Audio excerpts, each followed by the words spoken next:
Hello everyone, इस question में हम एक और क्वेश्चन सॉल्व करने की कोशिश करते हैं कॉसी रूट टेस्ट से। ठीक है, तो कॉसी रूट टेस्ट से हमें क्या कैलकुलेट करना होता है, L T N tends to infinity A N to the power 1/n। तो जैसे कि ये हमारा ए एन है, हमें इसकी 1/nth पावर लिखनी है। तो let's write this limit N tends to infinity.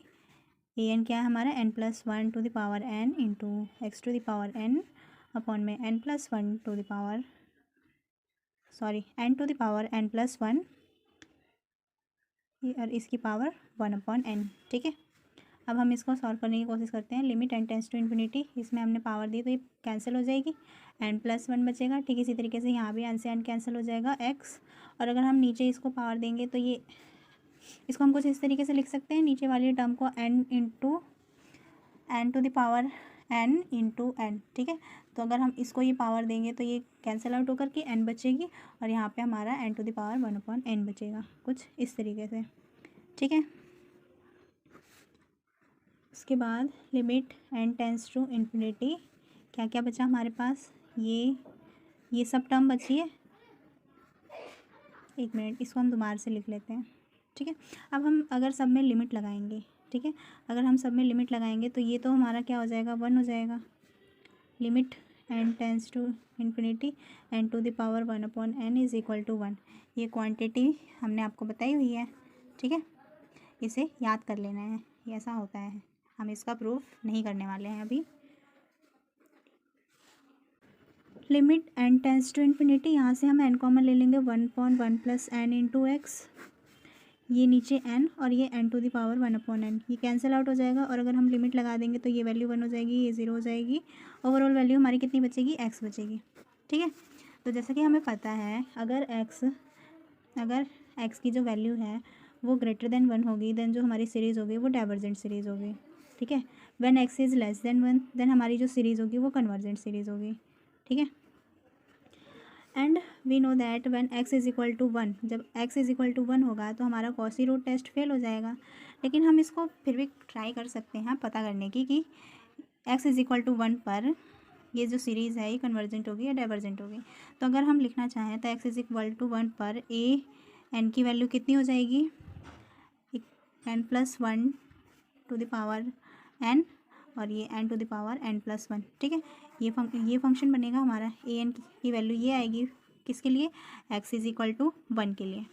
तो हमारे पास ये टर्म आती है। ठीक है, अब हमें इसे सॉल्व करने की कोशिश करनी है। तो अगर हम यहाँ से n कॉमन लेंगे तो n to the power n common हो जाएगा, और ये अंदर क्या बचेगा, 1 + 1/n to the whole power n, और इसको हम कुछ इस तरीके से लिख सकते हैं। तो यहाँ से ये कैंसिल आउट हो जाएगा, यानी कि ओवरऑल वैल्यू क्या बचेगी हमारी, 1/n, 1 + 1/n to the power n। ठीक है, ये हमारी ए एन की वैल्यू बची। अब हम क्या करेंगे, इसे हम किस टेस्ट से सॉल्व कर सकते हैं, इसे हम कंपैरिजन टेस्ट से सॉल्व कर सकते हैं। ठीक है, तो यहाँ पे हम कंपैरिजन टेस्ट को से सॉल्व करेंगे, और कंपैरिजन टेस्ट में हम bn किसे लेट करेंगे, 1/n को। ठीक है, तो हमने लेट किया कि जो bn है वो 1/n है। देन हमें क्या करना होता है, हमें रेशियो निकालना होता है, limit n tends to infinity an/bn। ठीक है, तो जब हम ये रेशियो कैलकुलेट करेंगे 1/n से n ये तो कैंसिल हो जाएगा, तो हमारे पास क्या बचेगा, सिर्फ इतनी टर्म बचेगी, और साथ में limit n tends to infinity.